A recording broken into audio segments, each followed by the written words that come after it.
Happy Monday, everyone. What's going on? Welcome back. We are here for your WWE Raw review for February 22nd, 2021. Hopefully, most of us have recovered from all of our mental anxiety from last night. I think everybody had a chance to process exactly what was going on, do as much drinking as possible to ease the pain, or whatever you choose to do to ease the pain. I think a lot of us were doing that yesterday.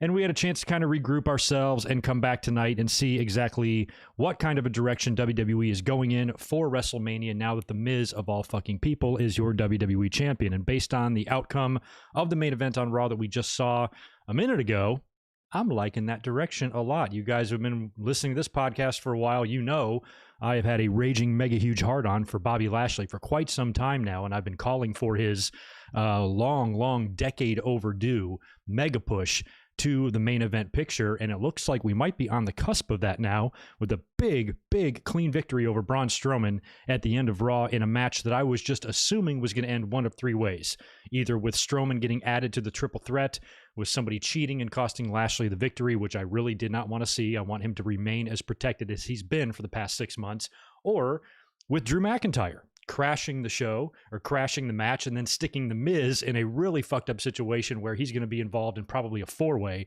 and have to defend the title against Lashley, McIntyre, and Braun Strowman. I thought that's what they were going to do for Fastlane. Now it appears that next week we're actually getting a title match on Raw, the Miz defending the title against Bobby Lashley. But still, you got to wonder if that's going to end funny and set up something for Fastlane. If they are going to move the title off the Miz and put it back with somebody else going into WrestleMania prior to WrestleMania, I feel like that would be done at Fastlane, not Raw, especially since Fastlane is the first pay-per-view on the cock. So there's a lot to digest here, a lot to think about, but in the meantime, you guys hit me with your letter grades for tonight's show, or your number grades, 1 through 10, A, B, C, or D.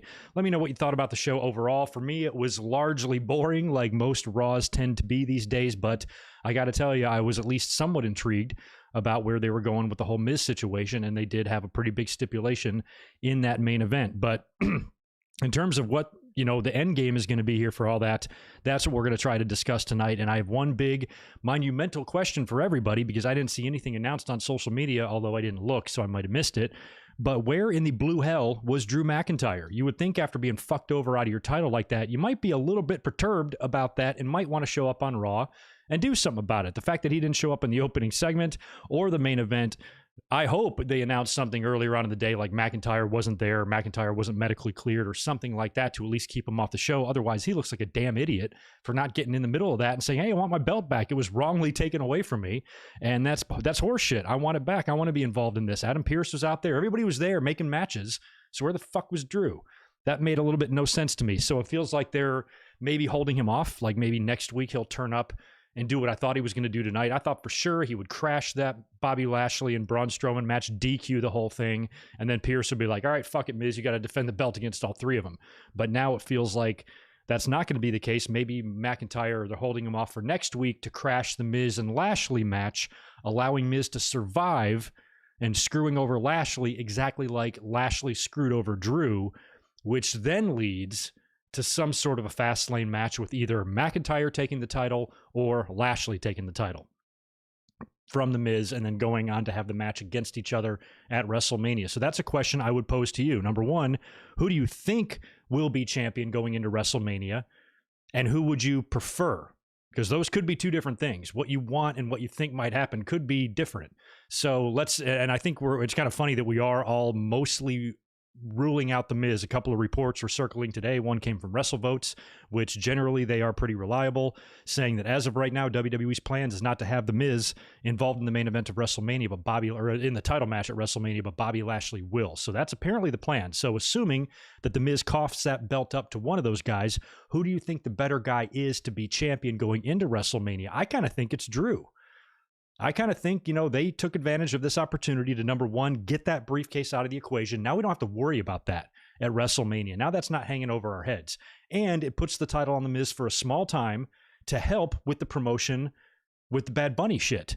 and then you take the belt off of the Miz. He's simply transitional, simply a little, sympathy run, but also has a little bit of business side and aspect to it too, because of the Bad Bunny stuff. It's only a 1 month long reign. You get rid of the briefcase, you pay that whole deal off, you get a little bit extra publicity with Bad Bunny, you put the belt back onto Drew to have the big match with Bobby Lashley. And Lashley, in the midst of all this, has been built up as a main event contender, which is nothing but good and absolutely zero downside to that whatsoever. So I'm trying to do my best to look at the silver lining here and say that if this does lead to the Miz coughing up this belt at Fastlane, I'm actually cool with that, because what it did is this gave us Bobby Lashley now, something that I didn't think they were going to be ready to do. I've been saying for weeks and months that Lashley should just keep holding on to the U.S. title, be invincible, unstoppable, and eventually get granted a world title shot, like maybe in the summer while he's still U.S. champion. But here they're giving it to me way early, and I'm cool with that, because Lashley being in this situation, I think, is where he always needed to be. And now he's clearly going to be involved in a title match at WrestleMania, especially with the way he's been booked. He's been extremely protected. And tonight, in that match with Strowman, they made a big deal about him kicking out of the power slam and then pinned Strowman right there in the middle clean with a spear. So Lashley's looking pretty badass. I'm super happy about that. And if it takes a 4-week Miz title run in exchange for Lashley being a main eventer, that's a trade I'm willing to make, as a wrestling fan. Maybe not, maybe some other fans can't. Maybe they just can't look past the fact that The Miz is WWE champion in 2021. I know how crazy of a sentence that is, but if you think about what it did, it's benefited a lot of guys with him doing this, because Lashley was used as the reason to give The Miz the title.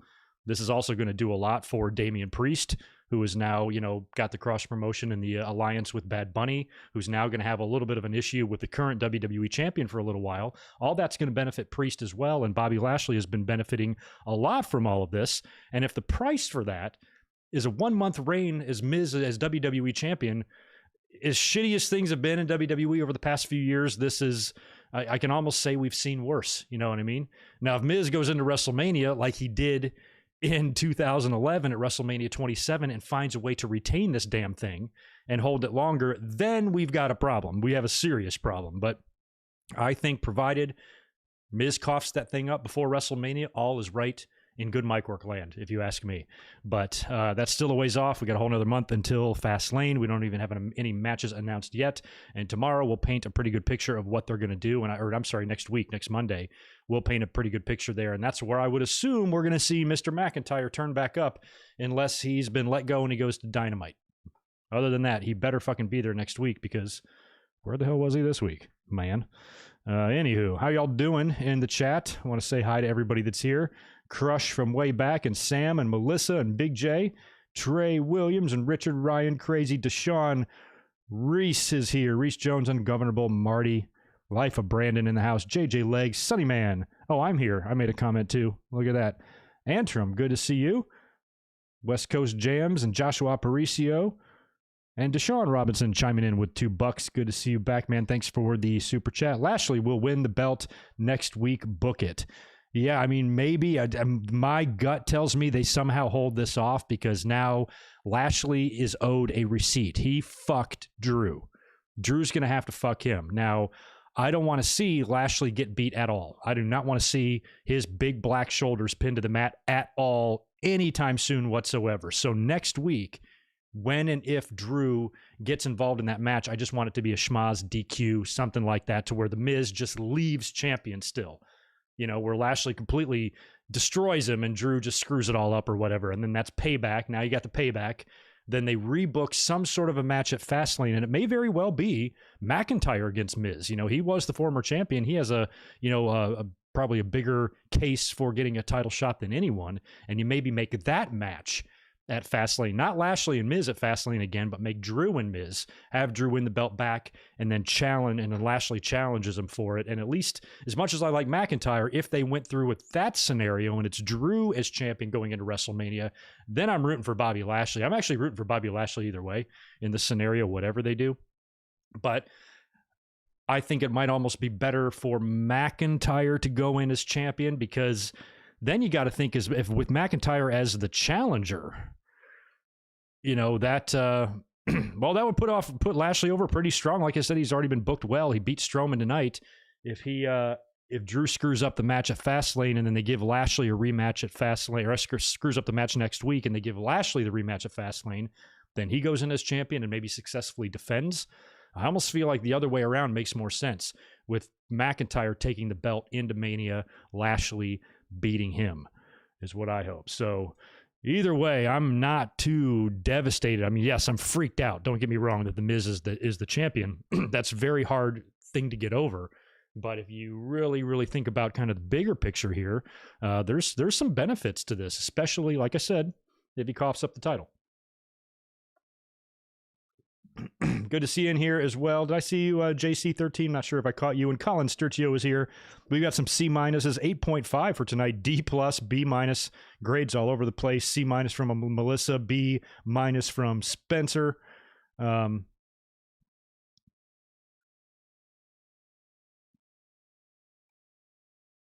Yeah, in terms of where Drew was, I really truly hope that's why he was off TV. He was selling the beatdown from Lashley because Lashley fucked him up good. But did they? I'm just hoping, and I wasn't paying complete attention to Raw. I'm just hoping that if he was home selling the injuries, that they at least made that known on TV, or the announcers said it. McIntyre's not in the building tonight. Of course, he suffered the brutal attack of Bobby Lashley last night, putting over how much stronger Lashley really is. And I'm happy with what they're doing with him. And I'll tell you something else about Lashley. Well, we'll talk about this as we get into the beginning of the show here. But I think this is just the best Lashley has looked in his entire WWE run. And I'll talk a little bit about that here in a second. We'll get into these Raw results now. Let me just knock out another super chat or two, and then we'll get into that.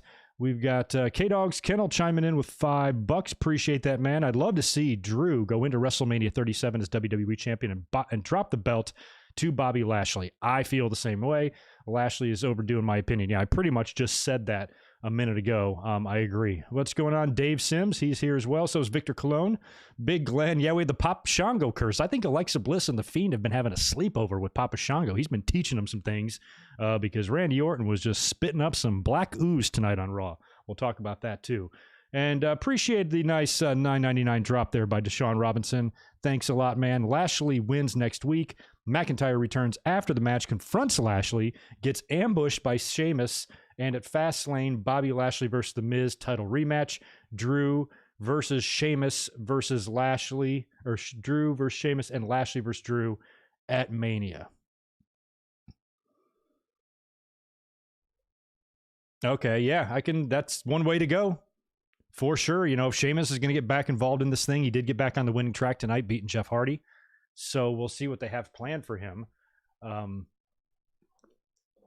Yeah, I don't know. I'm really hesitant to believe we are actually going to see a title change next week on Raw. I think there's probably a way to do it and get out of the match with Miz surviving without having to necessarily beat Bobby Lashley. That's why I think McIntyre can come in and screw up the works there. But I just think we've seen a WWE title change on Raw already. I think if Lashley was going to win the title, I'd rather it be at WrestleMania, not Raw. Lashley, McIntyre, yes, he lost out on that moment last year, but had we not had COVID, he would have gotten that moment in Tampa, and it would be a nice chance to put Lashley over now at WrestleMania. And I think for Lashley, for me being such a big Lashley fan, I'd rather his first big world title win in WWE come at WrestleMania rather than Raw. But I also think that we could see a title change at Fastlane because that's the kickoff show on Peacock. That's the first pay-per-view. So they might want to really give them something major here, a big babyface title victory. You know what I mean? Put Miz versus McIntyre in the main event, and you've got McIntyre going over as the show goes off the air.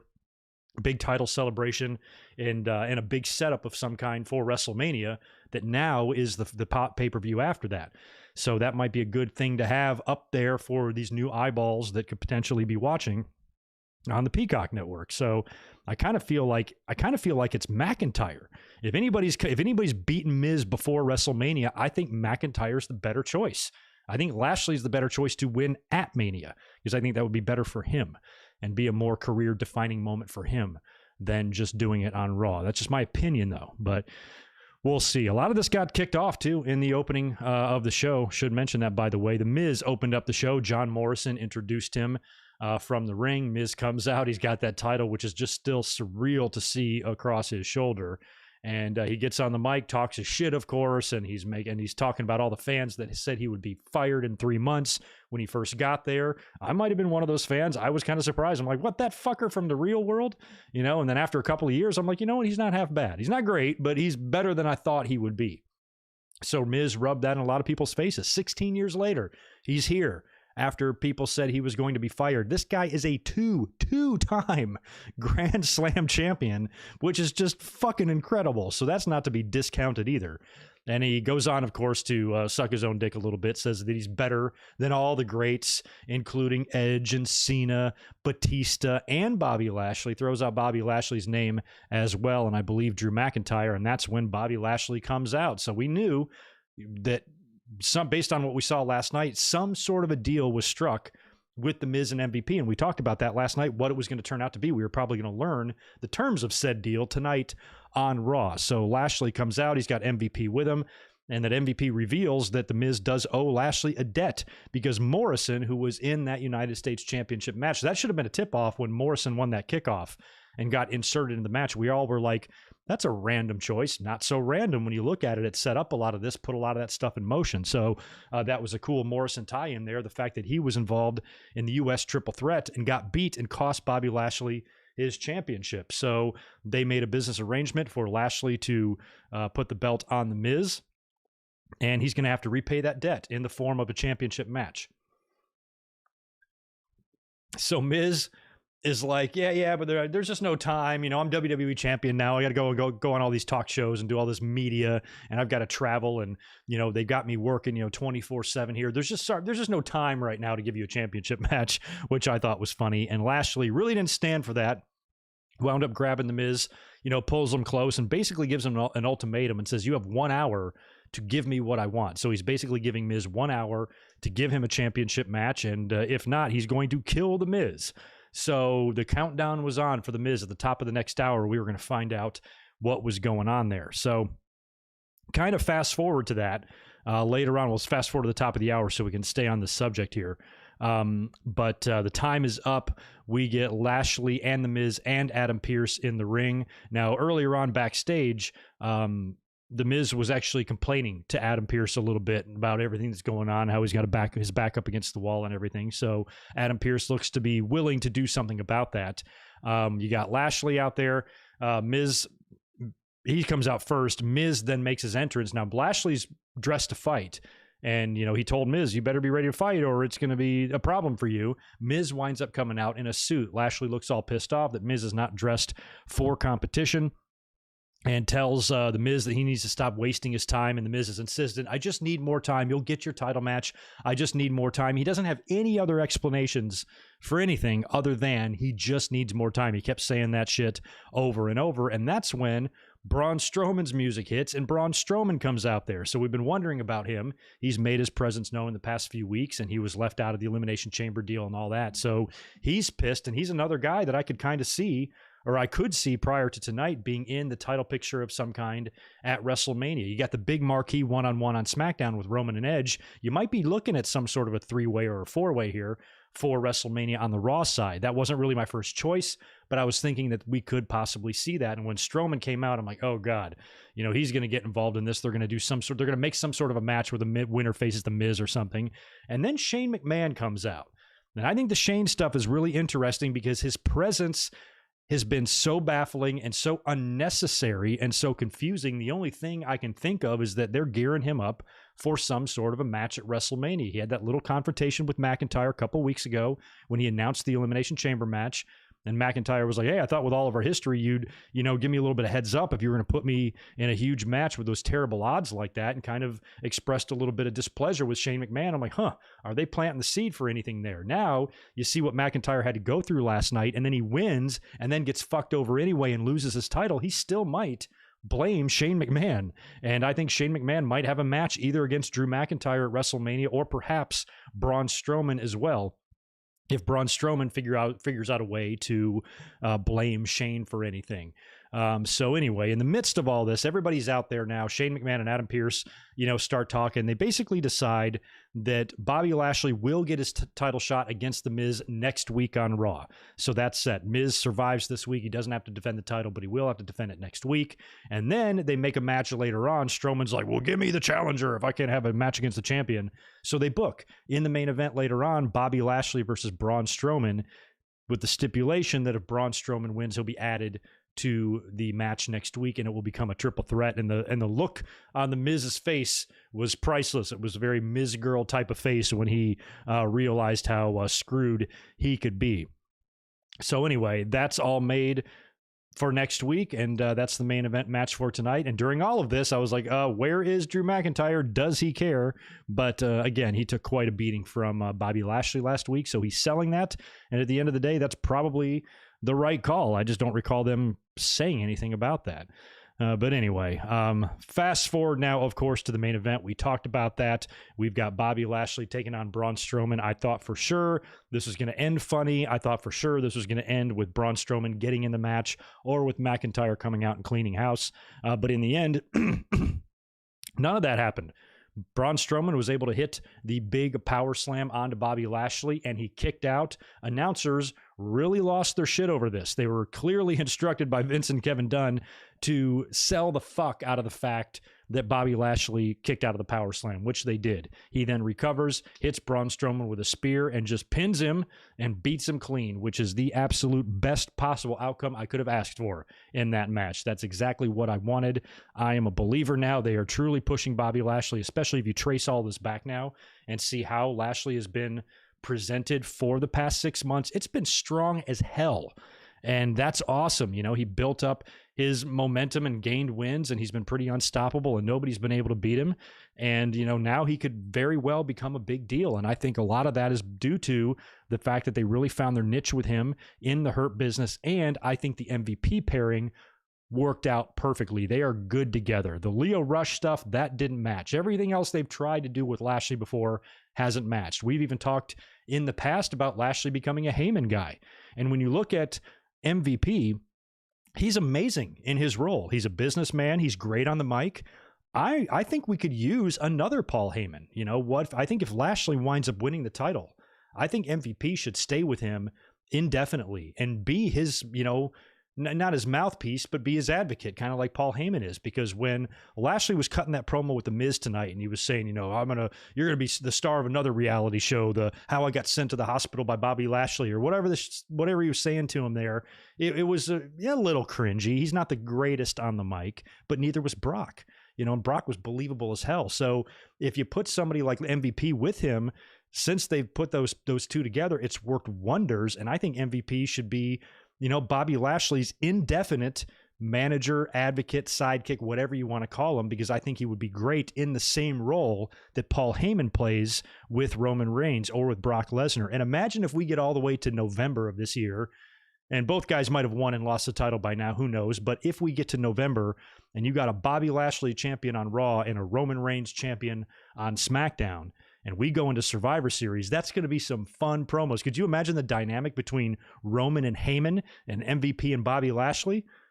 None of those four guys are going to back down from the other. Paul Heyman, can cut a promo like no other, but MVP ain't no joke either. And Roman and Lashley both have that, that machismo where neither one of those is going to back away from the other one. It's going to be quite the clash there. I think that could be fun, especially if it's a good year for all four of these, and Roman continues to roll and be the hottest thing in the company, and and Lashley really gets on the map this year as well. That could be fun as shit. So I kind of like that we have a possibility if Lashley does take the title, we have MVP now kind of in the similar role that Paul Heyman is with Roman Reigns, and I think that works and helps somebody like Bobby Lashley, because it wouldn't be feasible to have Paul Heyman also represent Lashley. That's too much. But what's wrong with creating another Paul Heyman? What's wrong with having another businessman attached to a killer challenger? I like that. And MVP, plus he's actually, unlike Paul Heyman, he's actually been in the ring, and he knows, and he can get physical every now and then, which Paul Heyman cannot. He almost has a little bit more to offer than Paul, because Paul, at the end of the day, when the going gets rough, his fat walrus ass gets running. You know what I mean? So I think MVP is tougher, and MVP could maybe be a force, not only business-wise behind the scenes for Bobby Lashley, but also in a physical sense, being at ringside all the time. So I don't want to see WWE do what I'm worried they're going to do if Lashley does win the title, kind of disband the Hurt Business or whatever. That's all fine if you feel like you have to do that, but I think it's really important that MVP stays with Lashley. I think they're good together, need to remain that way, and I'm excited for the Bobby Lashley future. It's about damn time. You know what I'm saying? Anywho, what do y'all think about that? Yeah, if Kofi can win a title, Bobby Lashley needs to get his. And like I said, the biggest problem, I've talked about this over and over, I've mentioned it exhaustingly, but to me, the biggest problem with Lashley all these years is because WWE just didn't treat him like this. All you had to do was just make him a killer. Yeah, he had a little bit of other luck too. I think the pairing with MVP, the Hurt Business gimmick, that really helped kind of get him over as more of a big deal, a badass, as a tough guy. Because even though he's extremely credible, he's always had that really nice, big, bright face. He's very, he almost, even though he was a killer, Brock looked mean. Lashley looks nice, and so I always had trouble really looking at him as a beast or a monster because he seemed to be such a humble, kind of respectful type of guy. He didn't really have that rage. And now that they've put him with the Hurt Business, I now finally see that part of Lashley, and we're like, oh yeah, I ain't fucking with him. You know what I mean? He looks awesome in his suits, and he pairs well with all of those guys. So I just think all that worked out better than I could have asked for, and it might have taken 15 years for WWE to do it, but at least they are now finally starting to believe that Lashley might be kind of good. Right, this time last year, he's having weddings with Lana. It's fucking ridiculous. And he's awesome. I think it's hilarious. Whenever I'm making an overlay or a thumbnail that I need Bobby Lashley on, I could use a picture from 2006 or 2021, and no one would know the difference. The dude is a physical specimen of like no other. So it's long overdue for him. But hey, at least it appears to be here. And in the end, I just hope it results in gold around his waist. I think it's more than time. And then once that happens, then think about what that leaves on the horizon now. There's still a dream match or two left out there that we as fans have never seen and have always wanted, and one of those is Bobby Lashley and Brock Lesnar. We never got Brock Lesnar and Batista. That one wasn't given to us, and we're running out of time for Brock Lesnar and Bobby Lashley. This is now especially if Bobby Lashley wins the title, it's all but guarantee, if you ask me, that Lashley would wind up facing Brock maybe at SummerSlam. That would be cool. I'd be into that. I'd be worried that Brock would beat him, but I'd be into it. Thanks for the 5 there, Off Leather Wings. I know you didn't watch TNA back then, but what was your reaction when they picked up Kurt Angle? Also, will you upload your podcast to Apple and Spotify? We'll upload this one. I did the Elimination Chamber review last night. Yeah, I'll put this one up. No problem. I only do the ones that I feel like are worth listening to for people. So yeah, if you want this one up, I'll throw it up tonight. That's no problem. Oh God, Goldberg could come back. Let's hope not. Let's hope we've seen the last of him at least for a little while. Wow, it's been 12 years since Test's passing. That's crazy. Sorry about that, Off Leather. I forgot to finish your question. In terms of what I thought about TNA getting Kurt Angle, I remember being shocked because I remember reading the news and stuff. I knew that Kurt Angle was let go from WWE, was released from WWE, and that was shocking enough. And I remember thinking at the time, there's no way WWE would really... I remember where I was. I was sitting in front of my old computer. I got on onewrestling.com, and I read it. Kurt Angle released by WWE. I'm like, holy shit. And I was like, there's no way WWE would release him unconditionally. Like, he's not going to TNA. And I swear to God, like one day later, TNA and released some sort of video package. I'm like, holy shit. So I was really surprised and bummed out because I loved Kurt Angle in the WWE. I did not want him to go anywhere. But at the time, he was in a weird spot. They had him in ECW, which was just a strange place for him. And, some of the Kurt Angle magic was gone, but still, he could have been, if he would have never left the career he would have made for himself there. He still had some personal issues to overcome, things like that. But had he been able to do that and get a hold of himself in terms of the drug and pill abuse and everything else he dealt with and the divorces and that sort of thing, and got himself, on track at about the same pace, I think he could have, basically, I think WWE would have taken better care of him when it came down to his retirement. I feel like the way he ended things was just WWE's way of saying, you know what, that's for leaving us, you know, or whatever. I feel like they kind of did that. I feel like if Kurt Angle would have never left and stayed there for a 20+ year career, he would have been given a much more grand send-off, main event of WrestleMania type of stuff. I truly believe that, where, you know, instead he went out on his back to Baron Corbin and didn't come anywhere near to recapturing his old glory at all, which is a shame. It's sad. But he had some phenomenal matches in TNA. I don't want to discredit his TNA run. He was there, 10, 11 years, something like that. And he had great matches there. Samoa Joe and AJ Styles and lots of other guys. But as a fan, I probably would have just preferred it if he would have stayed put. You know what I mean? But that's me.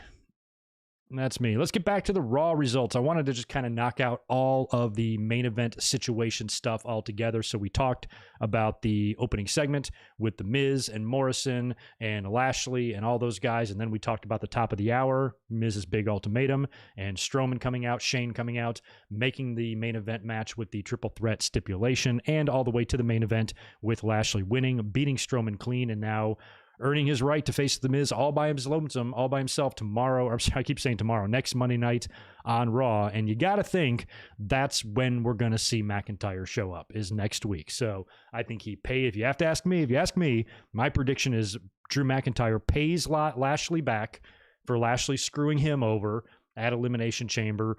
Drew gets the match versus The Miz at Fastlane and beats him, and Lashley beats Drew for the title at WrestleMania. Unless I'm completely misreading this and Drew is somehow out of the equation and they're going to do something with Shane McMahon or something, I don't know, but I would think that you still have to get to that at some point. And you know you're also going to get The Miz and Morrison probably taking on Bad Bunny and Damian Priest. At least that's what it seems like they're going to do. Or I suppose it could just be a one-on-one match with Bad Bunny and Damian Priest, with Bad Bunny and The Miz. They could even go as far as to troll us a little bit. I think this might be fun. What if WWE announced, they're talking about the tag, the tag match or whatever, but what if it's one-on-one? What if WWE announces Bad Bunny getting a title shot against The Miz at WrestleMania, but they have every intention of taking the belt off The Miz before you get to that match? That might be fun, just to panic Twitter for a couple of days and watch them shit their pants. Announce it like 3 days before Fastlane. Bad Bunny will face The Miz at WrestleMania. And if The Miz survives Fastlane, it's going to be a title match. And then, of course, Miz doesn't survive Fastlane. Another absurd idea that I saw everywhere. People were even telling me, and I'm not saying this can't happen. I just think if it happens, it's going to be fucking stupid. I've seen so many people say, oh, it's obvious. It's totally obvious that Bad Bunny is going to cost The Miz the title to set up the WrestleMania match, whatever they do at WrestleMania with The Miz and Bad Bunny. Likely it will be a tag involving Damian Priest. And I'm like, what do you mean? What do you mean cost The Miz the title? Why in the world would Drew McIntyre or Bobby Lashley, who's got an entire badass ass-kicking faction behind him, backing him up? Who does The Miz have? Morrison? Why would Lashley or Drew need any help at all to beat this fucker? None. They don't need any help. I don't care if he's got Morrison or not. Drew can beat both these guys. It doesn't matter if Morrison's out there. Morrison isn't going to be enough to allow The Miz to overcome a badass beast like McIntyre or one like Lashley, like Lashley, yes, who has MVP and potentially Benjamin and Cedric all there backing him up. Sorry, that's not going to be enough. I mean, I don't want to see Bad Bunny involved in that. I think you can still do the WrestleMania match. There's already been enough there. Bad Bunny slapped the shit out of The Miz last night at the Elimination Chamber match. You can still put together the WrestleMania match without having Bad Bunny cost The Miz the title. Lashley and Drew need no help beating The Miz. That would just be a stupid thing to do. What I think would be better is if you have maybe a pre-match confrontation as Miz is heading to the ring. He's focused to defend the title against McIntyre or whoever at Fastlane, and then there's a little confrontation with Bad Bunny. Bad Bunny talks some shit, psychs him out a little bit, and then Miz goes into the ring and gets fucking squashed in 5 seconds by McIntyre or whoever, and then he blames Bad Bunny for the loss. Because of you, you threw me off my game. I would have had Drew beat. I knew I would study the tapes. I knew how to beat him. I was going to have him tapping out to the figure 4 in 2.5 minutes, and you fucked it up, Bad Bunny. You're the reason I'm not champion anymore. I could see that type of delusion coming out of Miz's mind, where he had it won. He would have had McIntyre beat had Bad Bunny not psyched him out behind the scenes. So that to me would make much more sense than Bad Bunny running out there and hitting Miz with a chair or something like Austin did to The Rock in '99 when Mankind won the title. This is not, Miz is the underdog here, so he doesn't need to be screwed. He's going to get his ass kicked either way here. So I think that's kind of an absurd notion, but doesn't mean WWE can't do that. Doesn't mean they can't tie in Bad Bunny into Miz's loss somehow.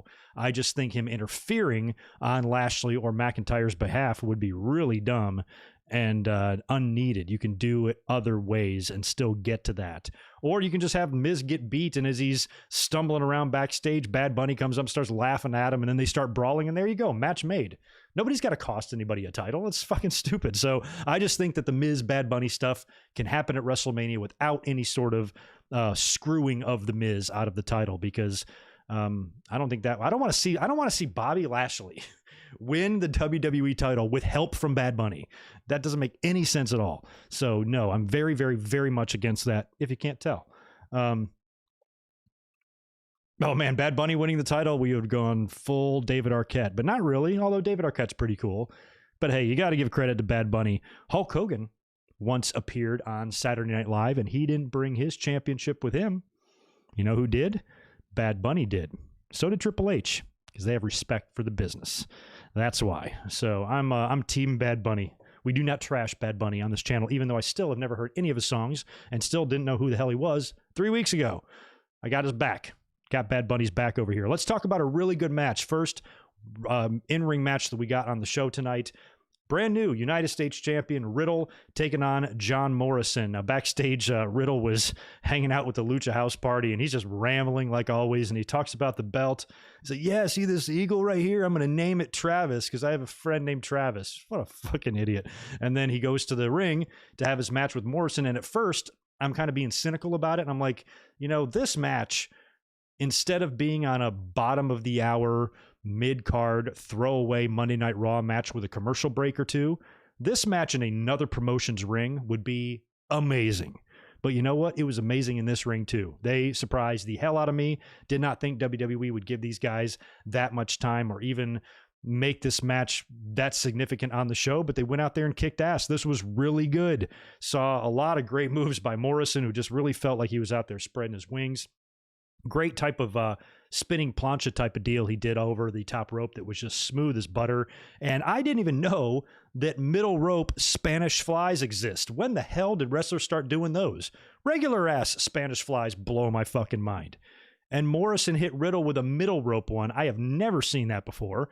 Now, for those who watch a ton of other wrestling and international wrestling and indie wrestling, a lot more than I do, maybe you've seen thousands of middle rope Spanish flies. Not Greg. First time seeing that, blew my mind. In the end, Riddle did pin Morrison in a really good match with the Bro Derek. I couldn't remember the name of his finisher last night, and then I remembered, I'm like, oh yeah, Bro Derek. I should know that. Bo Derek, the real Bo Derek, is actually a regular in my restaurant. She's in many times a year.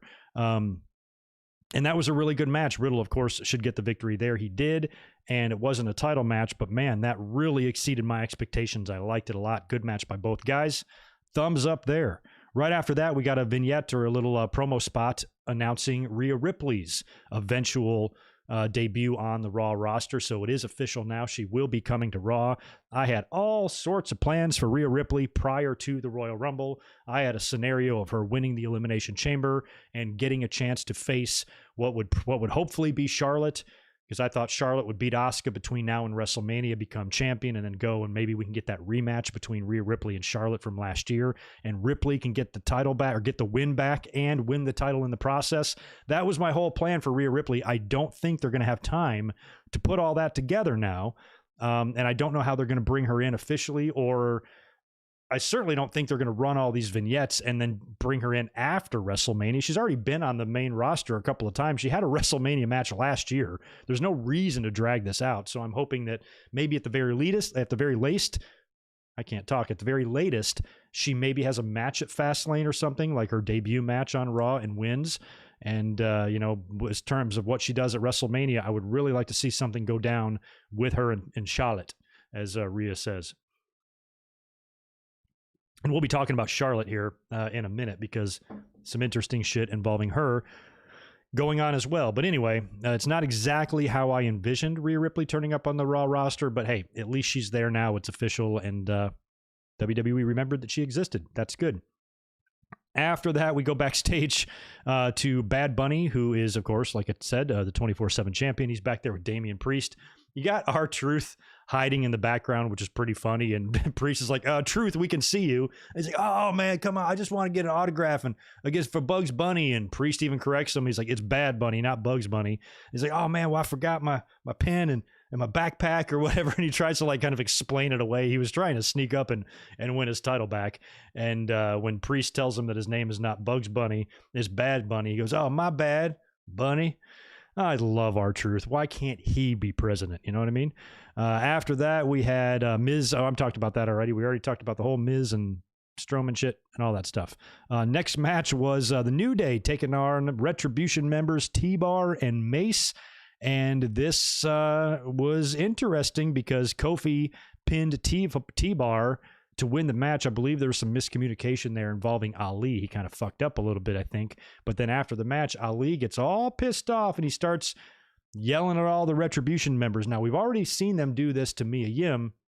It didn't really amount to anything there, but this time he's yelling at everybody, and it makes me think that is WWE finally giving up on this ridiculous angle that's been nothing but a goddamn joke from the minute it started. As much as I like Ali, I like T-Bar, I like Dijakovic a lot. I think he deserves better, regardless of our little Twitter interaction. I think he's great. And I hate all this stuff. I just cannot stand this angle, this faction. There's very little about it that I like at all. And this might be a sign of the wheels coming off and them finally just dropping it because it sucks, unless they want to give it some super revamp. It kind of reminded me for a minute about when Farouk got pissed and fired everybody in the nation. Everybody except D'Lo. I think he fired the PG-13 guys and Crush and Savio fired everybody, but kept D'Lo and then introduced Kama Mustafa, which is kind of interesting, and I believe Ahmed Johnson, and they kind of formed like a new look nation. So you could do that here. You could have Mustafa Ali fire everybody, keep one member like Reckoning, which might be pretty ironic, keep her, and then maybe bring new guys in or something. But either way, I don't know. I just feel like maybe WWE's deciding that let's just move on from this because you do have a couple of decent wrestlers here. I don't know much about Bisquick, but I do know that Mia Yim's great. I know that Dijakovic can go, and I know Ali is a guy that is criminally underused as it is due to his talents. I mean, when you look at somebody like Ali and you compare him to somebody like Seth Rollins, same size, same look. Is Seth Rollins' mic skills any better than Ali's? What can Seth Rollins do in the ring that Ali can't? What does Seth Rollins possess that gives WWE that confidence in him that they wouldn't have that same confidence in Ali? He's good looking. He can talk. He's athletic as hell. He's the same size as Rollins, and Rollins has multiple victories over Brock Lesnar. Ali's working on the main event. Ladies, any ladies in the chat here? Who's better looking, Seth Rollins or Mustafa Ali? Tell me. Any women in the chat there, or men? Mustafa's a good-looking guy. So I mean, sometimes it's baffling why one guy gets preference over another or whatever. So I think at this point, any lack of success for Ali is just still on WWE's shoulders. This whole faction, this whole angle was just not presented well. It made us laugh more often than not than made us truly scared, and none of it made any sense. We want to destroy the company, and then they give them contracts. Like right from there, that should have just told you that none of this shit makes any damn sense at all, no matter how much they try to explain it on TV. Doesn't make sense. After that match, we got the Hurt Business taking on the Lucha House Party in a tag team tornado match.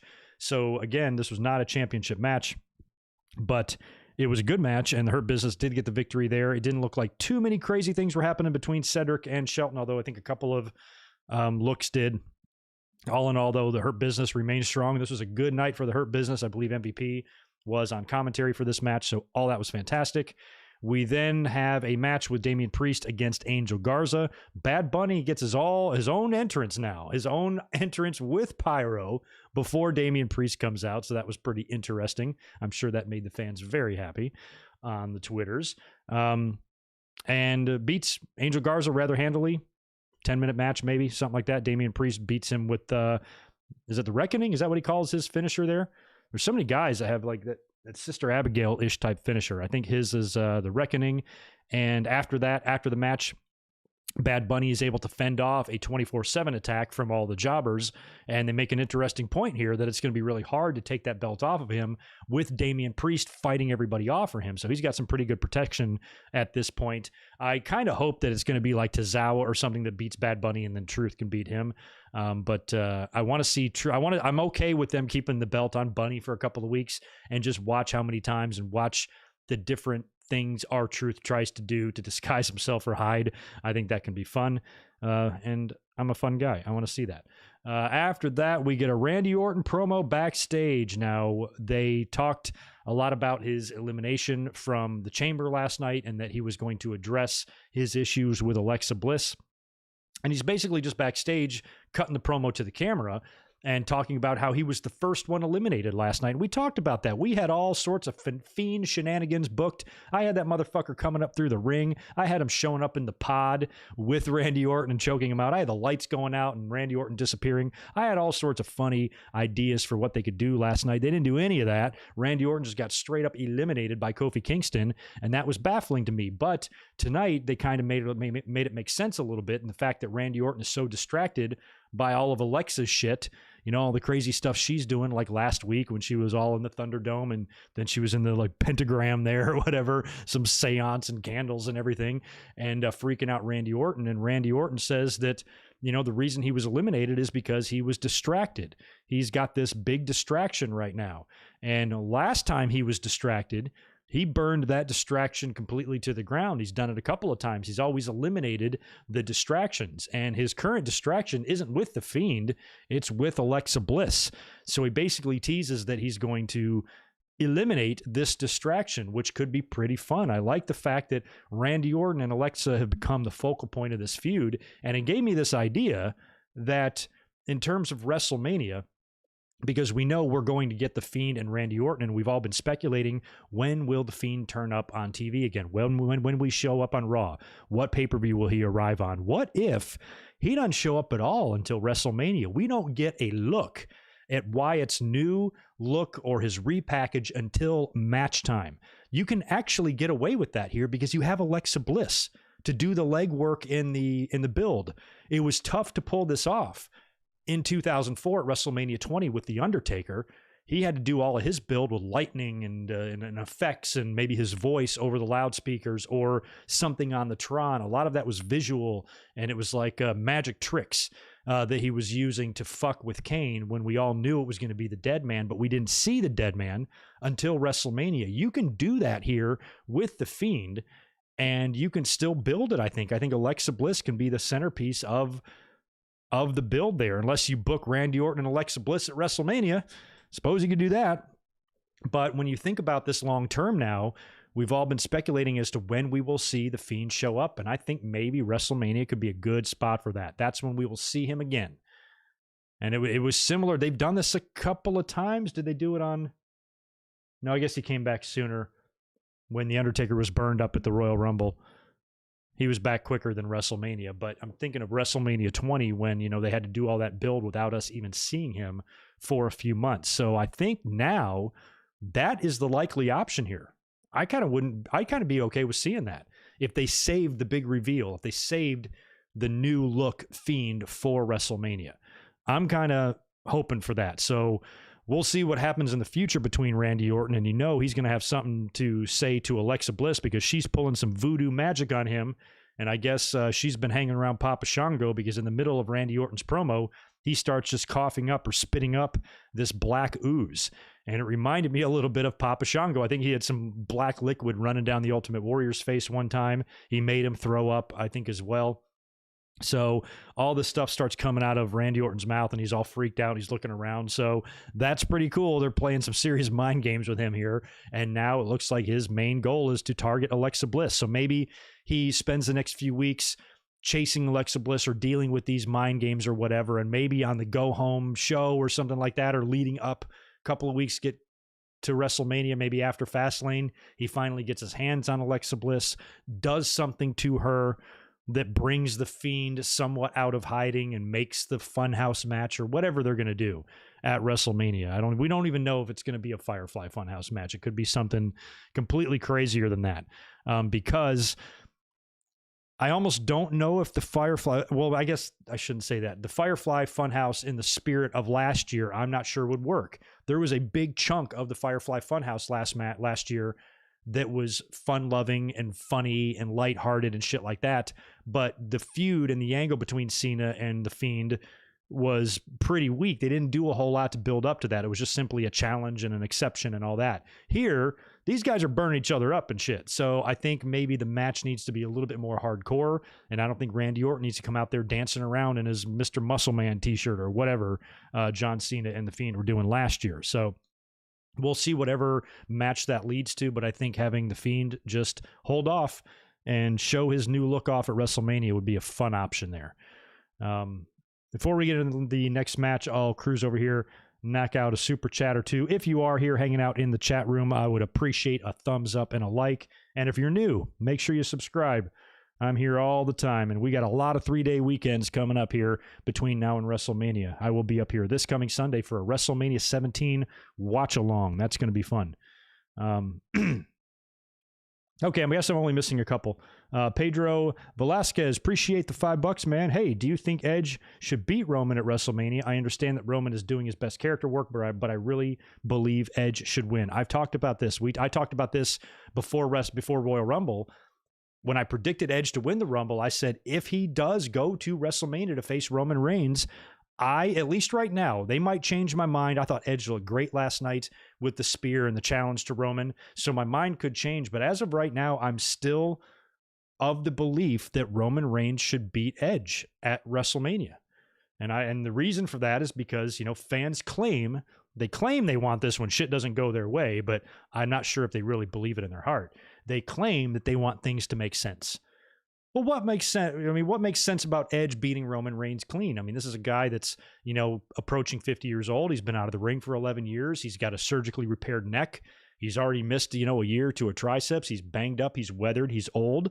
He's not at the physical condition that he was when he was young, the ability to take a ton of abuse. He had a great run with Randy Orton last year, and we know Edge is a tough badass, but Roman is on like a whole nother level. It wouldn't be, if you ask me, and I'm not sure if it would be believable that Edge at this state in his life and his career could beat someone like Roman, who's at the top of his game.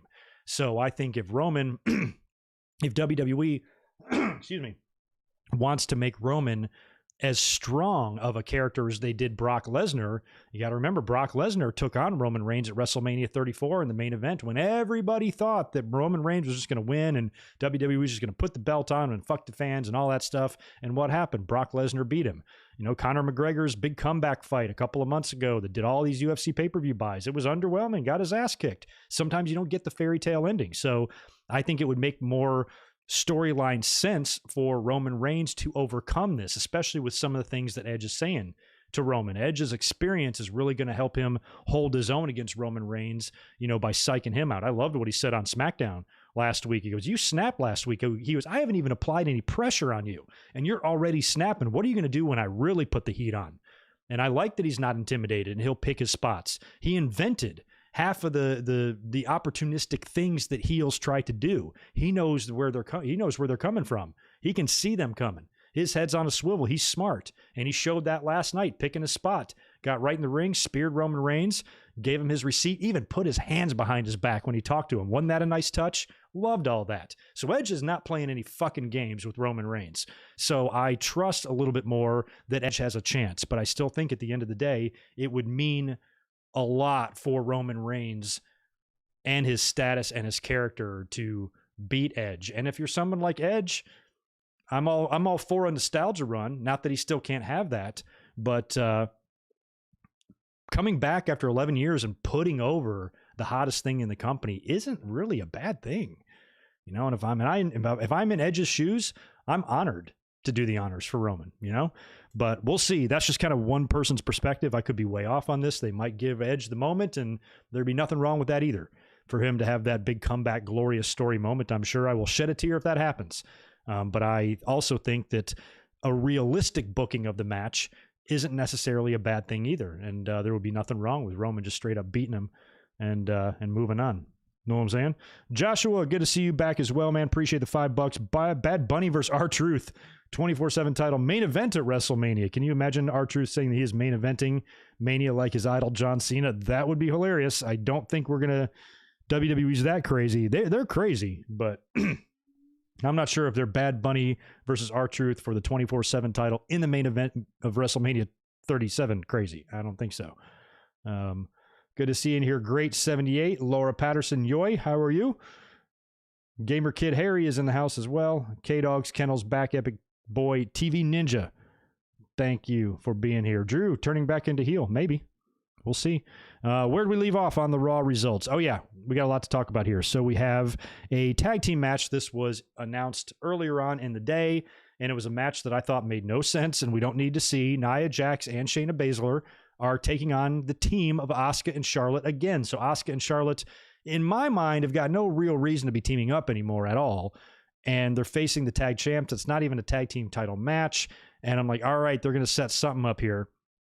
And Nia Jax and Shayna Baszler wound up winning the match with a little bit of a miscue between Charlotte and Asuka. So that might be a sign of things to come here. Charlotte does have a lot on her mind. I think Charlotte was the one that accidentally hit Asuka unintentionally. Charlotte's got a lot on her mind. She would have a backstage segment with her dad later on. But in terms of everything going on here with Asuka right now, I think they might have planted some sort of a seed there with Asuka and Charlotte. And maybe that big bad dream I had of having a Charlotte and Rhea Ripley match at WrestleMania isn't completely out of the question quite yet after all. Maybe we could still get something happen next week, Asuka, Charlotte, because Asuka, they said that the WWE Raw Women's title has not been defended on pay-per-view in 5 months. How is that possible? But I guess it's true. So maybe you get Charlotte and Asuka at Fastlane and Charlotte wins the title, and then maybe Rhea Ripley shows up the next night on Raw.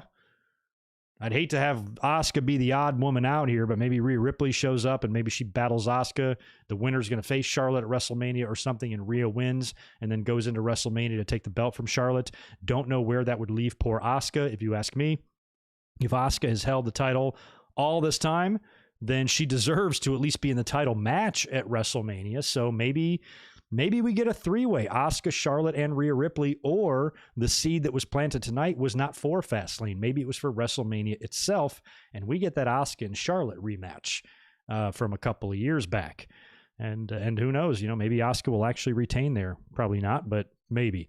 So we'll see how WWE continues to treat Charlotte, and if she's still just going to beat everybody, and as soon as Rhea Ripley gets there, Charlotte's going to beat her, or if WWE books their women's division rather smart, because it's pretty solid if everybody's on equal footing. When Becky comes back, man, that ain't a bad core four, if you ask me.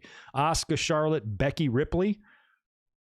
Don't get much better than that. And they can build up that underneath card a little bit. Raw's women's division will be somewhat solid, especially when Becky gets back. That adds a lot. Ripley and Becky add a lot. And who knows, maybe one day we'll get Ronda Rousey turning back up. I'd be cool with that. Like I said, later on, we had a match, but then after that match, I'll talk about that match in a minute. It was Sheamus and Jeff Hardy. Actually, let's just say it. Sheamus beat Jeff Hardy. One-on-one match, beat him with the bro kick. Nothing else to say there. Then we go backstage, and we've got Charlotte talking to Ric Flair. Now, they kind of recapped last week with Lacey Evans announcing her pregnancy, and Charlotte's there talking to Ric Flair, and she's like, I can't believe, when she announced her pregnancy, and you're laughing and smiling and doing your little thing, and she's pissed off at him. And he was like, I never said that I was the baby's father.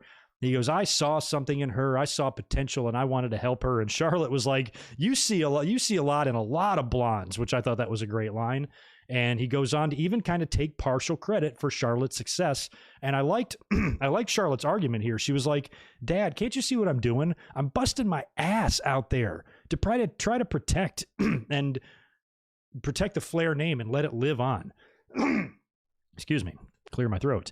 And you are not doing our family name any favors here. You're a disgrace. I'm trying to maintain the prestige of our family. And I've always liked and appreciated Charlotte's real life story. I mean, it's very touching. She had no intention and no desire to get into wrestling. That was Reed's goal. And Reed, you know, passed away, very tragic circumstances, and he wanted to be a wrestler. And as a tribute to her brother, she decided to become a wrestler and have a career that he always wanted as a tribute to him.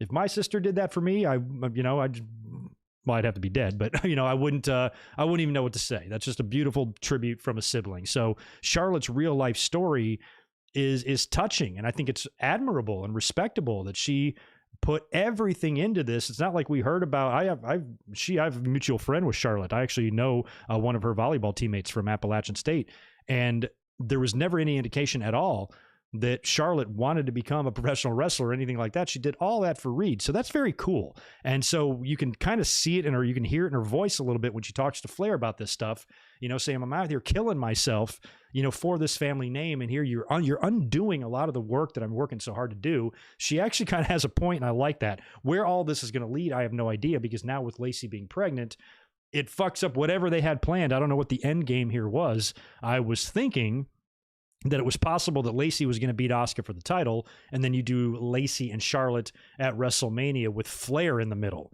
But that did not encourage me or excite me whatsoever. I did not want to see that match, so I'm glad that Lacey Evans got pregnant, because now I don't have to worry about seeing that shit. But at the end of the day here, unless they hotshot Becky back real quick, which they might prior to WrestleMania, you got to think that your Raw Women's title match at WrestleMania is going to have to involve Charlotte and Asuka and possibly Rhea Ripley. How can it not? You're not going to put Lana in there, or probably Baszler or anybody else at this point in there either.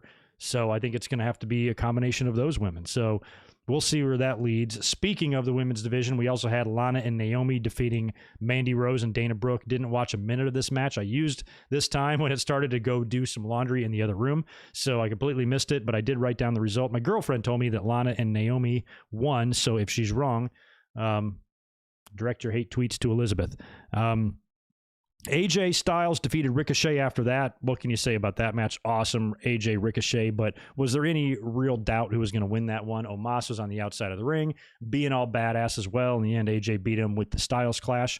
Good match, but I think Morrison and Riddle was actually a little bit better.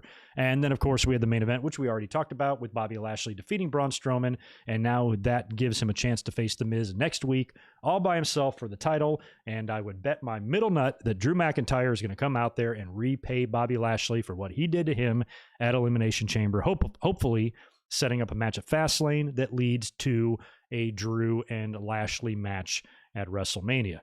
That's what we're looking at here, I would assume. Yeah, we could get Charlotte versus Ric Flair at WrestleMania. We could get Charlotte versus Rick and Dominic versus Rey Mysterio. That would be weird. Okay, so Clash of the Champions, so that would have been what, September? Damn, for real? October would have been Hell in the Cell. I don't even remember what happened there. Survivor Series. Oh yeah, because she would have been in the champion versus champion match, so no defense there. And TLC, I don't remember what she did either. So wow, she has not. Oh yeah, probably tag. Oh yeah, because she was doing the tag deal with Charlotte. So at least that makes a little bit more sense. She was tag team champions with Charlotte there, which allowed them to book tag matches instead of world title matches. So Asuka has been on pay-per-view, but the title hasn't been defended. Holy shit, Michael Cuomo, happy birthday, man. 34 years old, halfway to 68. Man, old man. Everybody wish Michael a happy birthday. I'm kidding, man. 34 is awesome. I wish I was 34. I got about a decade on you, man. Well, happy birthday to you. Drink some beer. Yeah, that's what I'm doing, Trey Williams. The delicious Stella. Our toys.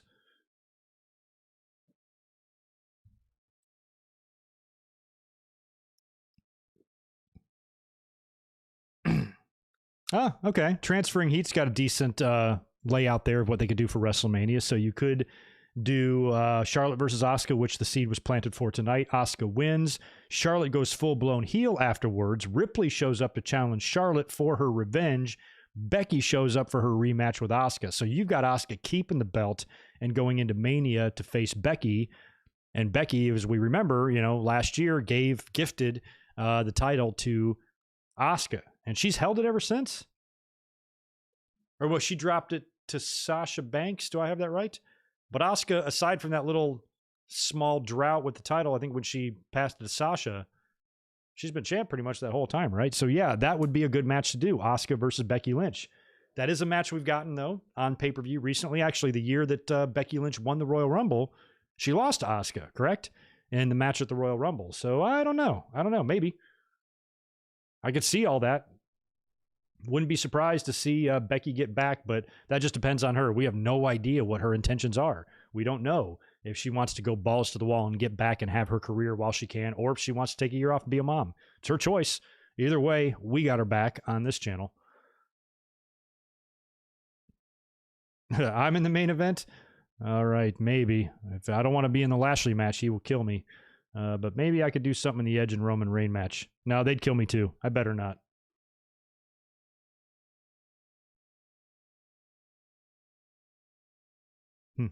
Yeah, Pedro, I'm not saying you're wrong about the Edge stuff. I'm just saying, like, if I'm booking this and I want to bring a little bit of realism, into the show and everything, and maybe just remind fans that not everything is a fairy tale ending, that would be a good opportunity to do that. And, it's not like Edge wouldn't have the respect of the fans. Imagine if Edge just fought his ass off and he just kept fighting and kept fighting. In the end, he just wasn't enough. That would be realistic. His best years are behind him. He was not able to overcome this bigger, faster, stronger wrestler in the prime of their career. There's no shame in that. And if he puts up a good fight, then the fans will respect him. He'll get that Chris Benoit at the Royal Rumble 2003 moment. He'll get that Austin at WrestleMania 13 moment from the audience, and he'll do the right thing by putting over the new breed, It appears that's where, if it appears that WWE is going to have to be the ones to make the decision to put the belt on Edge. I do not believe that that's something that Edge is angling for. We've heard the reports of Triple H talking about how he wants to go to NXT, and he's got like a list of dudes he wants to work with in NXT. Sounds like he wants to do a lot like what Jericho is doing in AEW, only do it better, because I think Edge is in much better physical match condition these days than Jericho is. Jericho declined a lot in the last couple of years. Up a couple of years ago, he was still crushing it, in his Wrestle Kingdom matches and stuff. But, lately you can really see the years kind of catching up to Chris there, where Edge, I still think is, got a couple of years of good matches left in him if he really wants to, and if he stays healthy. So this is a chance for him to come back and and he'll have victories of his own, probably even a title run, but he'll also, just like Jericho did, but he'll also use the opportunity to work with guys in tags, just like Jericho is. He's tagged with some of the young stars. He's fought against them, the Orange Cassidy feud and guys like that. He's given singles matches to Private Party guys and Jungle Boy and all these other young stars. And I think Edge kind of wants to do something similar, but I think his mark can be even bigger than what Jericho's is in AEW, because he can travel, to NXT and work with guys. Could you imagine Edge versus Finn Balor or something like that? He teased a match with Karrion Kross on NXT. I think there's a lot Edge can do. So coming in and putting dudes over, that's what I do. If I'm a wrestler with a Hall of Fame career and I've got a trophy room filled from floor to ceiling with world championship accolades and rewards, and I've got a career full of memories, and I've got a chance to come back, it would be my pleasure, to give as much back as I could. I would almost insist on it, Like, no, I'm coming in like, okay, you can give me the title if you want. I'll hold it for a couple of months, but let me put some guys over. Let me work with some people, and let's balance it out to where as many people, as many young stars can benefit from me being here as possible. That's the mentality I'd like to have. And from everything we've always heard and known about Edge from a personal standpoint, type of dude he is, I kind of feel like he'd feel the same way. So I don't need him to beat Roman at WrestleMania. I just need Edge to be in that moment. I need Edge to be in the main event of WrestleMania and have a memorable match. Win, lose, or draw, one that we'll never forget. And I think build is going to be superb. I think Christian's going to be involved. I think if Edge wins the title at WrestleMania, we're going to get that big hug and embrace with him and Christian with the fireworks going off. That would be great. I think prior to WrestleMania, Roman's going to get his hands on Christian, beat the fuck out of him, adding more fuel to the fire. I think we're going to see a lot of good stuff in that angle there with Edge and stuff, but it's not something that I need to see. Holy shit. Well, transferring heat, I love Edge. I ain't trying to have the dude die. So yeah, putting him in the ring with Walter. I hope Walter's not on Edge's list. Edge, I don't recommend that. You will not even have a neck by the time Walter's done with you. He's one guy I don't think I want to see Edge work with. Maybe Brock too. Not sure. That would be great. I'd be into that. Usos versus Edge and Christian. I think there's a really good chance at some point prior, or maybe not prior to, maybe after WrestleMania. Depends on if Edge wins the title or not. So if Edge doesn't win the title, they can do this right away. If he does win the title, maybe after he drops it, he teams with Christian, and just like the Outlaws, they win back the tag team titles just for a little while. Why not? I don't even know who the champs are in these promotions. Oh yeah, Hurt Business on Raw and Rude and Ziggler, I think, on SmackDown, right? Like, those teams fucking matter. So just beat one of them at some point and let Edge and Christian have the titles again, just for old time's sake. That would make me mark out. I'd love that. I'd absolutely love that. So we'll see. We talked all about that trap. Is it possible Lashley wins next week when Drew wins it, and then Drew wins it back at Fastlane? I kind of hope not. I don't want Lashley to have a 3-week run. And a lot of people think that Lashley, I posed this question to you guys, who do you think will be champion going into WrestleMania, Lashley or Drew? And I think Drew is the better option there. I think Drew should win the belt back at Fastlane, and Lashley should then beat McIntyre for it at WrestleMania. If Lashley is going to win his first WWE championship, I think WrestleMania is a better stage than Raw. Otherwise, it feels like the 6 months of build and push and protection this guy's gotten is all for nothing if he wins the belt and drops it in a week. So I think that I'm thinking bigger for Lashley. So we'll see. We're about to find out in a couple weeks. Brian Espinoza, should Jeff get another championship run? Sure. It just depends on how the landscape is at the time. You know, one problem with old timers like that getting title runs, you know, you got two really big, well, you did. As of last night, you had two really big, badass champions. It's hard to envision. It's hard enough for me to envision Edge actually beating Roman. It's even harder for me to envision Hardy beating one of those guys. So I think the only chance that someone like Hardy is going to have to win the title again is going to be during a slow time of the year when we're not anywhere near WrestleMania time, maybe in September and October when everything just tends to suck, or maybe in the middle of the summer sometime around Great Balls of Fire time, and put the belt on him for a couple of months or a month or something like that. I'm all for that, but it depends on who the champion is. I think Jeff could easily beat someone like The Miz and stuff, but I think The Miz is going to have a pretty short run here with the title. Yeah, so I mean, it just depends what the situation is like. I think Cena, like you said, at some point needs to come back and win the title as well. So lots can happen. Wrestle Austin's got a good match. I think we will see Edge versus Seth Rollins. That seems likely. You know, imagine Edge winning at WrestleMania. Okay, fine. I'm wrong. Roman's not gonna beat him. Edge actually wins the title. What happens then? You would think that his issue with Roman is not going to be over. You know, Roman's going to keep gunning for him, and how is Edge going to be able to beat him again and survive? But if he is, then I would like to see an Edge and Seth Rollins title program. But if not, if Edge loses and then maybe he faces Rollins next in a feud and he actually gets that victory, he wins that pay-per-view match, and then maybe he heads down to NXT and teams up with a couple of guys, teams up with Kyle O'Reilly in a tag match or something, or Finn Balor or Adam Cole, has a match with Adam Cole, Edge versus Adam Cole. That would be phenomenal in NXT. It'd be amazing. Edge versus Adam Cole. I would pay money for that. So if he's Universal Champion, it almost handcuffs him in terms of what he can do. He's just going to be there on SmackDown. So I don't know. I like not knowing.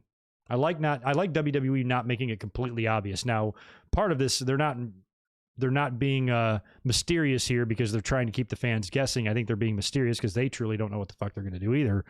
But I do like not knowing, and I like being able to see, like, 4 or 5 different pathways to certain matches. So yeah, AJ versus Edge, that's another one we got to see. Yeah, we got to get an Edge and AJ match. We need an Edge and Rollins match. We need to get an Edge and Cole or Edge and Balor match as well.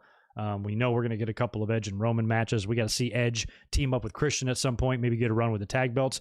Edge has got to do a lot of shit during his time there, so he really needs to remain healthy. Man, it is a shame. Can you believe that means Edge and Christian and both Hardy Boys are currently active wrestlers right now? It's a shame Matt left. We get one more for old time's sake. Edge and Christian versus the Hardy Boys in 2021. That would be fun. Maybe WWE can call up AEW and be like, hey, will you loan us Matt Hardy for like a week so he can come in here and do this match? Can I have Lashley and Roman winning at WrestleMania? They're both heels. Yeah, I can. And these days, I mean, it's odd to see that, but WrestleMania is a 2-day event. I could definitely see that. It would be 2 heels. You're right. But I also think there would be a big portion of the crowd that would be happy that Lashley won, although he's portraying himself as a really big heel right now. And another thing to keep your eye on that I didn't mention earlier, after he beat Braun Strowman tonight, he clipped his leg and continued the attack after the match. That's going to mean something. They just wouldn't do that for no reason. So I think maybe next week when I was predicting Drew McIntyre showing up and kiboshing the main event, maybe screwing over Lashley in his title match with The Miz. I think maybe Strowman could also show his face here too for trying to get a little revenge on Lashley for trying to injure him after the match. I wouldn't discount that as just being nothing. So that could happen as well. But if you had Lashley and Roman win, you would also have one guy retaining, one guy dropping it. But you're right, it would be 2 heels. You'd have to beef up the card with some other good babyface stuff in order for that to happen. And if you did have that happen, I think it would be unlikely that Charlotte would win a title as well. Well, I guess technically she's a babyface, but the fans think she's a heel. So we don't want to piss off the fans too bad. So depends. It depends. That's why my idea of Roman winning is just my idea. It's like what I would do. It certainly doesn't mean WWE's going to do that. I think they're more likely and more... it's more their style to put Edge over in this situation, but if it was up to me, I'd put Roman over. And I'm saying that as the biggest Edge fan in the world. It has nothing to do with any sort of problem I have with Edge. I love seeing him back. I think he's awesome. But I think it would be even more awesome if he lost.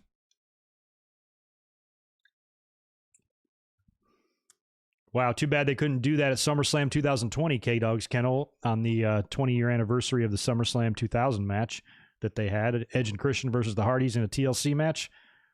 Not sure that would be as good as it was in 2000. I was in the building for that. I was at SummerSlam 2000. I reviewed that show, by the way. It's on my channel if you want to watch it.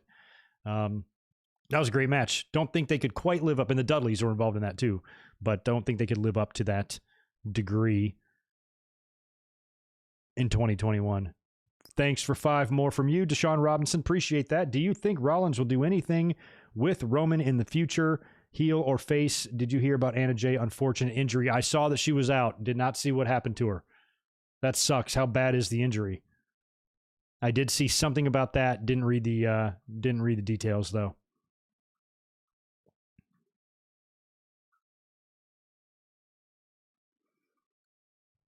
Yeah, Lashley more than deserves the big one. Johnny wants Edge versus Damian Priest. I'd be into that too. Edge did give him that little rub. There's another guy that Edge kind of interacted with on TV a couple weeks back when he kind of gave Damian his seal of approval there.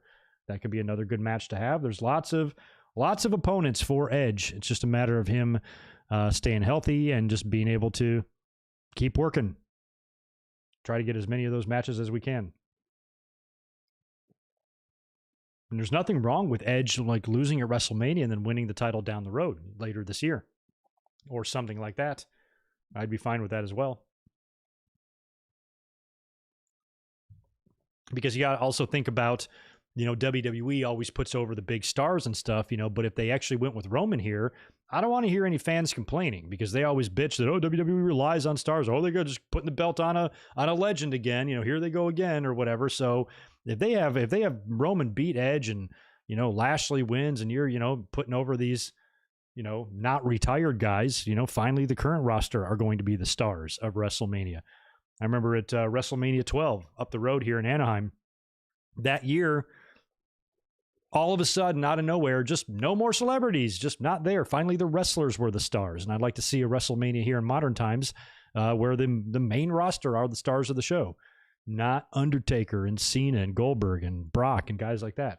So, shoulder injury, huh? 6-12. That sucks. Hopefully she can still be present in the Dark Order stuff. I think she probably can. Hopefully they won't keep her completely off TV for a year. That would suck for all of us. And I know her BFF, Tay Conti, can't be too thrilled about that either. That's a shame. Best of wishes out to Anna Jay. We love her on the channel here. And for someone as young as her, she's shown significant improvement. And she's got a great look. And she's not bad in there. And she's only going to get better. And wish her the best. Good luck, Anna Jay.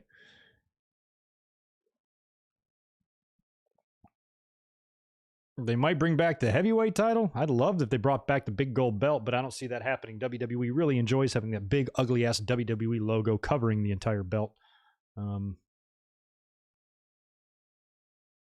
Dean Ambrose, there's a name from the past. Do I think Dean Ambrose will return anytime soon? I don't know. I don't even know what happened to Dean Ambrose. I haven't even seen Dean Ambrose turn up on any independents. AEW hasn't brought him in. I mean, why would they not want Dean Ambrose, former member of the Shield? Yeah, last I heard, I think he joined the circus. And, you know, and apparently he's enjoying it, being paid well. Once he gets tired of the circus, I suppose he could come back. I don't know. I think he's off the grid right now. Nobody's really seen Dean Ambrose. And that makes a lot of sense. He was kind of a recluse. Remember when he was in the Shield? He was all over the place. He would do that crazy, like, teeter-totter clothesline. He'd be all fucking messed up in the head. He's just crazy. And, you know, he was on the Austin podcast. He didn't know, look like what the hell he was talking about. He's probably just living in the woods somewhere if he's not still in the circus. So if anybody knows the whereabouts of Dean Ambrose, please let me know if he has a Twitter account or something. Let's see if we can get him back in the WWE. I'd love to have a Shield reunion one day, but you can only do that with 3 members, and nobody's seen Dean in a year and a half. Unless he comes back as Simon Dean. I don't know. Trap, we talked about that as well, where the Randy Orton and Fiend storyline is going. It's going to WrestleMania. That's been all but obvious since the end of the year. And I had pitched the idea tonight. Earlier on, we were talking about this when we talked about the Orton promo where he was spitting up the black ooze.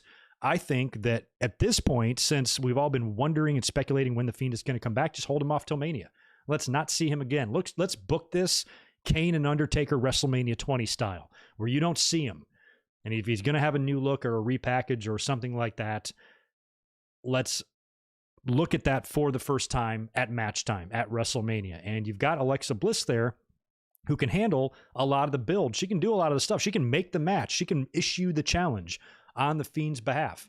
Orton can accept. The two of them can have their issue and going on TV, and you can have other sort of effects of the Fiend, just like how the Undertaker was fucking with Kane with all the magic tricks back in 2004. You can kind of do it like that, and then we don't know what the Fiend is going to look like until WrestleMania. I like that idea. So, Barry, thanks for the $2. Kenny went to AEW under a new name, or Dean went to AEW under a new name, Kenny Omega. His hair was never that curly.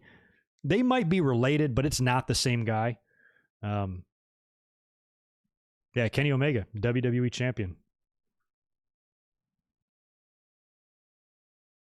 Damn, wrestling at a flea market in Northern Kentucky. Those are 2 words I don't ever want to hear in my life. Northern Kentucky. Yeah, I'd rather not be there. I'd rather be in Southern California.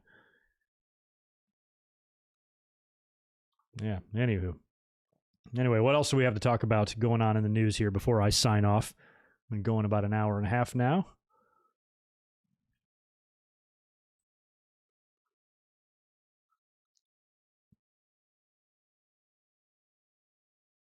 Well, that's a good picture. Thanks for that, Robinson. That must have been tonight. I didn't notice that Lashley picked up the WWE title and celebrated with it. He looks awesome with it. I want to see Lashley as the champ, man. He looked good. Like all, WWE wrestling, pro wrestling loves a world champion who wears a suit. They fucking love it. Even Brock, who's a big badass, he never wore a suit. All the flashy and flamboyant guys did, like Miz and Ric Flair and stuff. You've never seen someone like Lashley wearing one. That's awesome. So I would just love to see Lashley wearing that belt over his shoulder and one of his. He looked great tonight in that white suit. My God.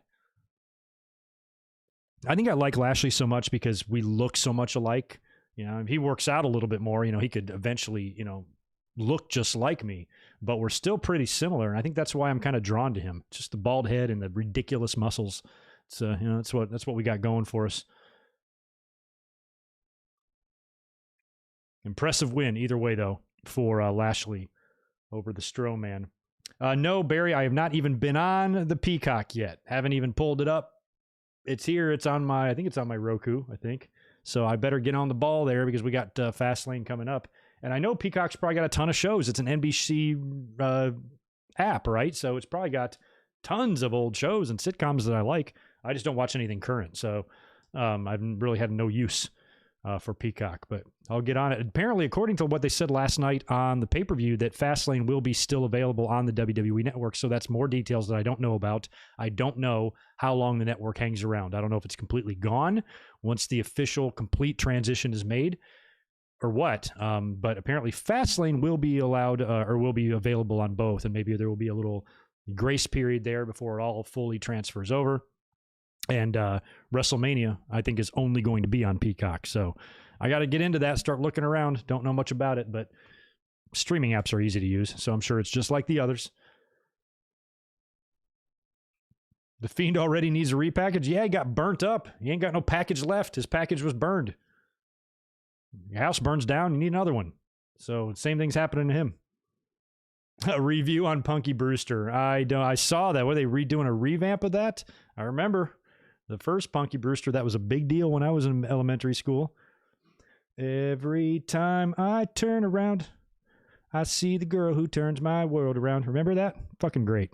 But I have no interest in the modern day version of Punky Brewster. Apparently, Soleil Moon Frye's on it. She's going to be part of it or whatever. But tonight was kind of the first I've seen of that. Punky Brewster. I don't know what the fuck. So, but yeah, it was a big deal when I was a kid. But I don't give a shit about it now. And I ain't reviewing it. Ryan Fippen.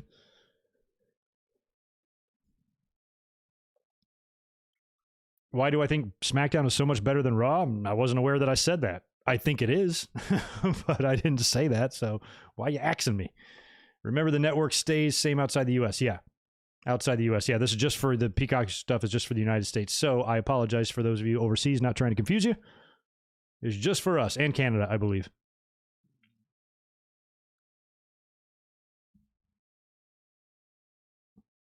Oh, a page return. I'd be into that as well. Feel like WWE's just keeping her around so she doesn't just leave and go somewhere else.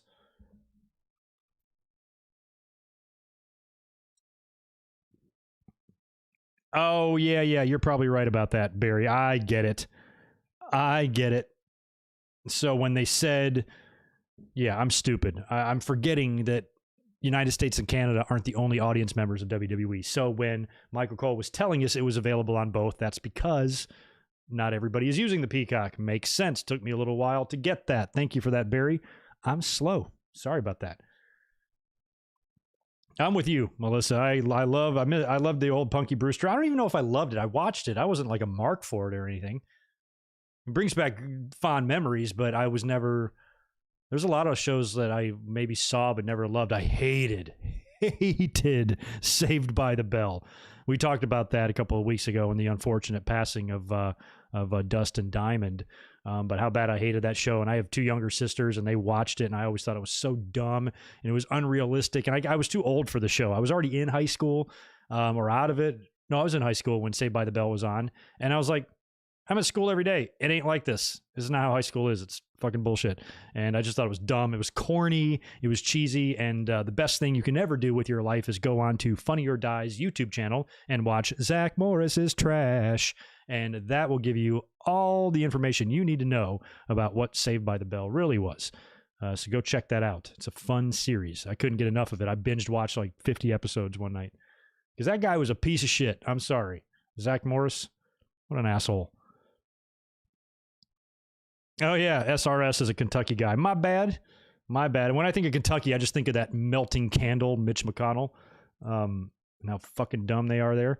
That's why I think I have a nasty taste in my mouth there.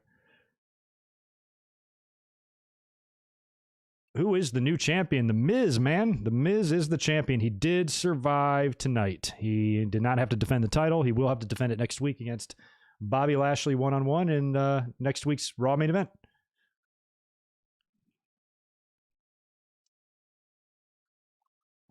Brian, man, Espinoza, Ricochet, I've almost just kind of given up caring.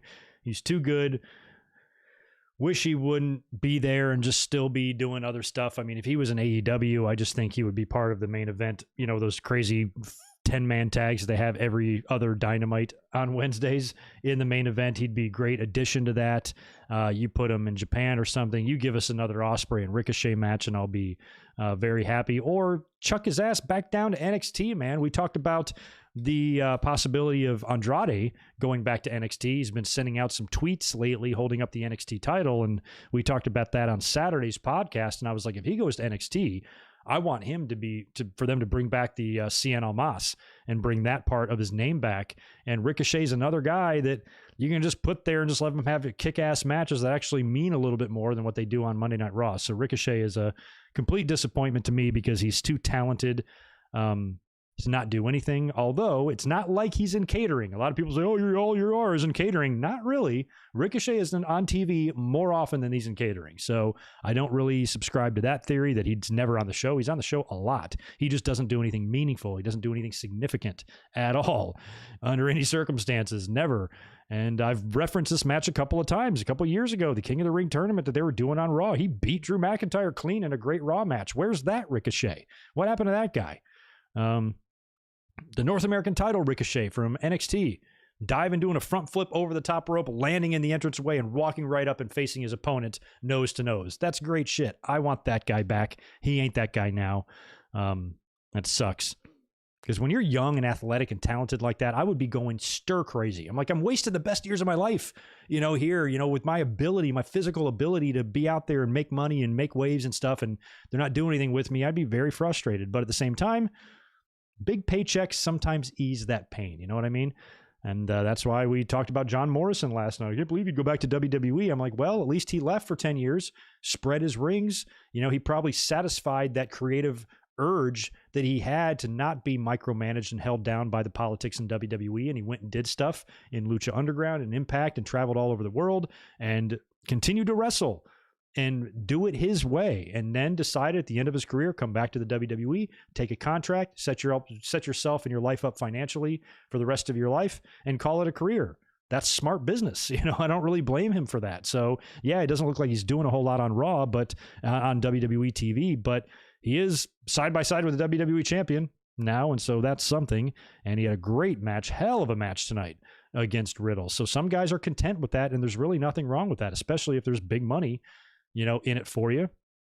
It's not like he's been stuck there this whole time with his creative growth stunted the whole time. He left, he got out of there, and then came back, and he's probably able to accept a lot of the BS that you have to deal with in the WWE right now. You have to think about that. We don't know who these people are personally or individually and stuff, and there may be plenty of wrestlers. There are plenty of wrestlers there that have kind of given up that dream of being the main event of WrestleMania. It's too big of a hill to climb to fight through this political bullshit in the WWE. In the meantime, I'm here. I'm having good matches. I'm on the card. I'm featured every week, and WWE's paying me, and I'm making money.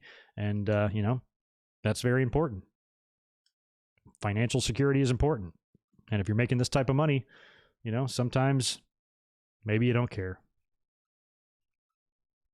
We got Samoa Joe still sitting out there on commentary. He'll have to turn back up at some point. He's not officially retired.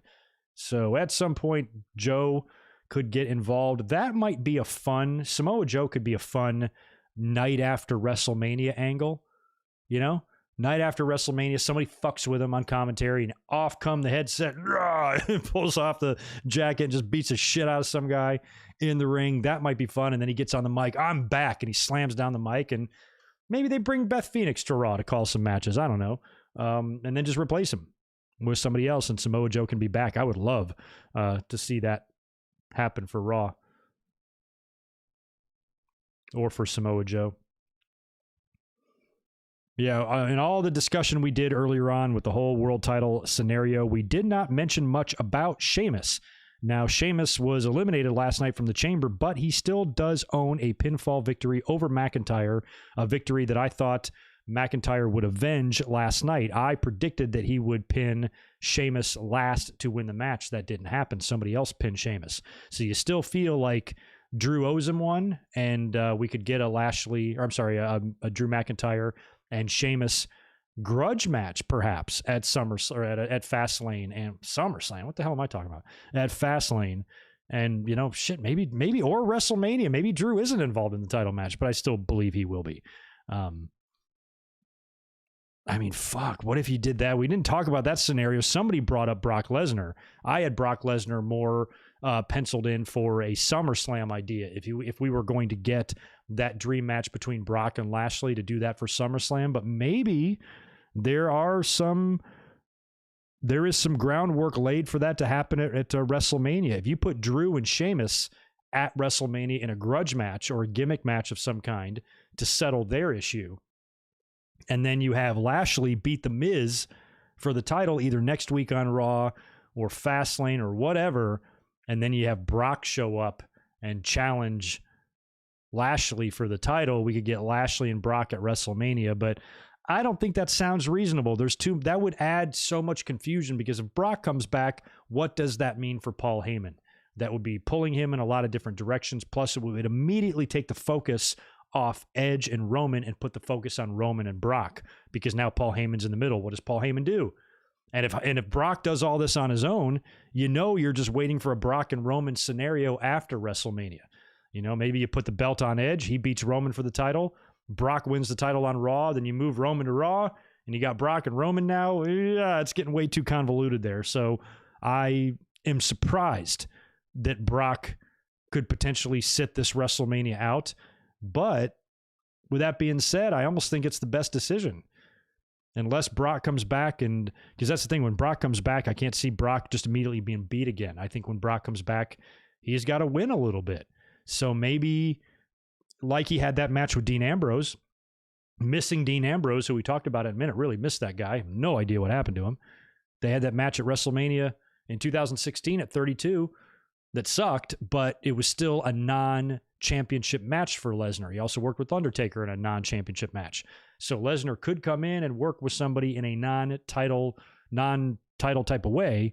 But then again, you know, where does that leave Paul Heyman? Just don't know how that's all going to go.